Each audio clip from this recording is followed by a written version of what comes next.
Making it to $1 million in revenue is huge. And if you've done it, congrats. Seriously, not a lot of people even get to that point. But here's the thing. The strategies that get you to $1 million in revenue aren't going to be the ones that get you to $10 million. Most brands end up making critical mistakes just like right after they hit that $1 million mark. And I've seen brands go from $1 million to zero in just a couple of months because of a few simple mistakes. In this video, I'm going to break down the biggest mistakes that I see brands making after they've hit that $1 million mark and also how to avoid them. Now, the first one is super common, but the fifth one is the biggest reason that I see brands crumble. Now, if you're new to the channel, my name is Derek and I'm the founder of Ascend Media. We help 7- and 8-figure direct-to-consumer brands increase profit, repeat purchasers, and LTV with email marketing.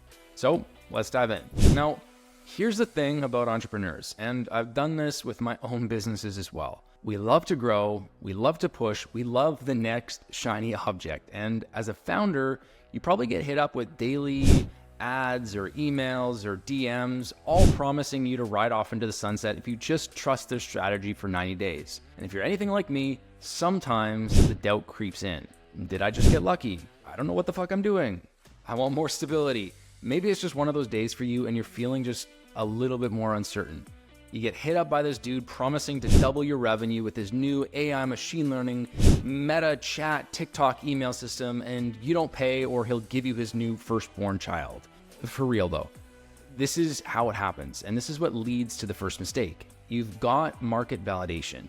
You've got some stability, but the mistake that so many business owners make is moving on to the next shiny object.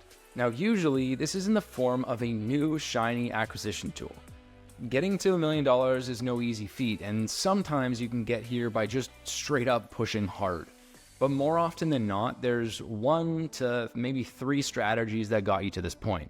So, why change them? I've seen brands that as soon as they achieve some degree of success on one platform, they start building something on the next platform. For example, they scale to $1 million all off the back of meta ads. Then they get an ad or email or DM that says TikTok is the next best thing and, meta is going to the shit. Or, Pinterest is going to blow up and that's going to be the biggest thing since sliced bread for their business in 2024, 2025. So they allocate their budget or part of their budget to TikTok or Pinterest instead of scaling up on meta. And the reality is, if you try to tackle Meta and Google and Bing and TikTok and Snapchat and Pinterest, and you allocate $10,000 a month to each one of them, if you do this, how do you know what's actually working? Every platform tries to claim the attribution. And from my experience, instead of doing that, double down on what's worked to get you here. If it's Meta, great. If it's TikTok, great. If it's organic YouTube, great. Double down on that.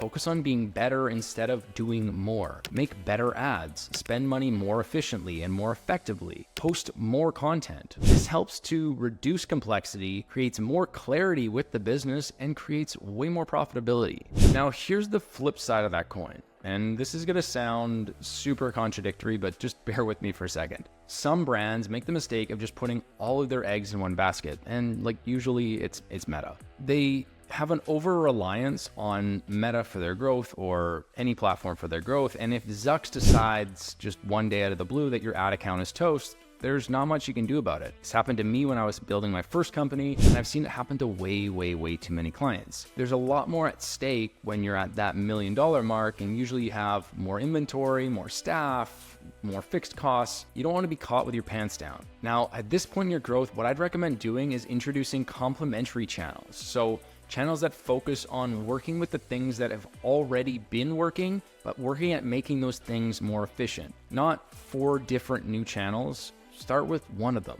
For most of our clients, Meta is a big driver, but as you scale Meta up, your CAC or your customer acquisition cost will rise. This eats into profits and can just hold you back from reaching any degree of scale. Focusing on an owned media channel like email or SMS can be the next clear step here. Now, email and SMS can help a ton because you actually control the customer relationship. And unlike ads, you don't have to pay for each interaction. It complements Meta ads or pretty much any traffic source because the vast majority of people who go to your site will not purchase right away. Usually it's 95 to 99% of people will not purchase right away, if not more. So what we do is we leverage a pop-up to get people into the ecosystem. We then leverage flows to move people further down the funnel. And then we leverage campaigns to convert non-purchasers into purchasers and to convert purchasers into repeat purchasers or really loyal customers. Now, the result of this is lower CAC, higher LTV, and a more efficient paid ad system because you're not just pushing more bodies to your website. Notice here how the focus is on better, not more. This leads really well into the next mistake that I see brands make, is just neglecting customer retention and LTV. Now, I know that this sounds a little sus because that's exactly what we do at our agency, but this is why I started the agency in the first place. I see so many brands prioritizing acquisition and new customer acquisition, but they fail to nurture relationships with the existing ones. They miss out on repeat purchases, on referrals, and while new customer acquisition is absolutely crucial, you will fail if you don't have it, you'll eventually hit a wall where it's not profitable to scale just off the back of new customer acquisition. Selling to existing customers is typically like 5 to 7 times cheaper than acquiring a new one. They already know your brand, they've had touch points before, they know what to expect, but here's what most brands' retention systems end up looking like post-purchase. Hey, thanks for your order. Do you want to leave a review? That's it. That's it. The post-purchase experience is absolutely crucial. We want to make sure we're trying to handle buyer's remorse here, let them know what next steps they can expect, and if your product requires some sort of steps or just like things to not fuck it up, provide some tips or tricks to get the most out of your product. If, for example, you sell skincare and you know that customers that have the most success wash their face first and then put on the skincare every single day for 2 weeks. Let people know, set the expectation, and make sure that they know that the results are going to start to be prevalent after 2 weeks. Post-purchase is also a really good opportunity to cross-sell or upsell right after someone has said yes to you, they've given their credit card, it's a chance to get them to buy more. Now, in addition to the immediate post-purchase opportunities, you also don't want to be one of those brands who just pops up around Black Friday and is like, hey, do you want to buy our stuff? It's on sale. Use email and SMS to maintain regular, meaningful touch points with customers, turning one-time buyers into loyal brand advocates. And here's the thing, so many brands just end up batching and blasting their entire list. This is a mistake. And it's the same mistake that I see so many brands make top of funnel on Meta and other ad platforms. What we want to do is really just meet people where they're at in their customer journey, and then create a message tailored specifically to them at that point. After all, someone who's just purchased isn't going to have the same objections as someone who's just heard of your brand from an Instagram ad. Segmentation and creating relevant messages to people based off of where they're at is super, super important. Think about this. Let's say like a week ago, you purchased a face mask from a skincare company. You've been eyeing this up for a while, and you just got an email a week after purchasing about why the face mask is so great and why you should buy it. At this point, one of 3 things is true. Either you ordered it, you have not tried it yet, you tried it and you didn't like it, or you tried it and you do like it. In any one of these scenarios, getting the email is completely irrelevant. It reduces the relevance of your emails and tells people, hey, you know what? Maybe I shouldn't open the next email, which then reduces engagement. Now, hand in hand with this, segmenting your ads and your email list based off of different relevant segments is absolutely crucial if you want to scale. It might be calling out a specific pain point in your ads, sending them to a specific landing page, and then having a specific email flow off the back of that, basically diving into and handling some of the objections people might have based off of the pain point you highlighted in the ad. Again, consistent flow there. Okay, so these are all mistakes that I see brands make day in and day out. And if you fix them, it'll help and it'll unlock more scale. But here's the thing. The biggest mistake that I see brands make is ignoring data and failing to optimize based off of that data. Sometimes we as founders get so into the weeds that we just completely forget to breathe and break things down logically. Here's a few examples that I've heard and seen from clients relatively recently. Meta ads aren't working as well as they were before. Let's redesign the website. Email campaigns aren't generating as much revenue as they were when we were doing them. Let's fire the email agency. Our conversion rate has dropped. Let's change the product page. Now, there's a ton of examples here, but let me start by breaking down these 3 examples and show you why this is the most important thing you can possibly do for your business. Meta ads aren't working as well as they were before. Okay, Why? What changed since they were working well?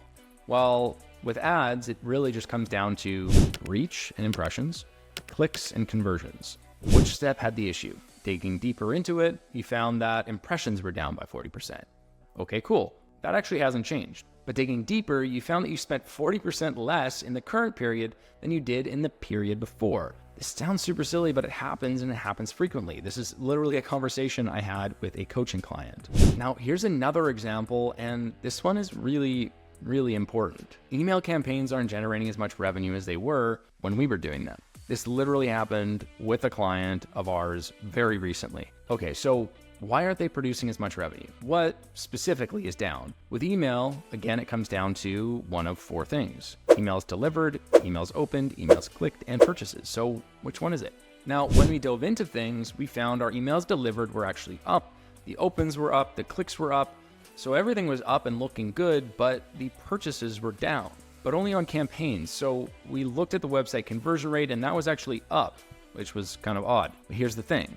Overall email revenue was up by about 30%. And guess what? They didn't have any flows before starting to work with them. We implemented those flows, and now those flows were actually taking some of the attribution instead of the campaigns.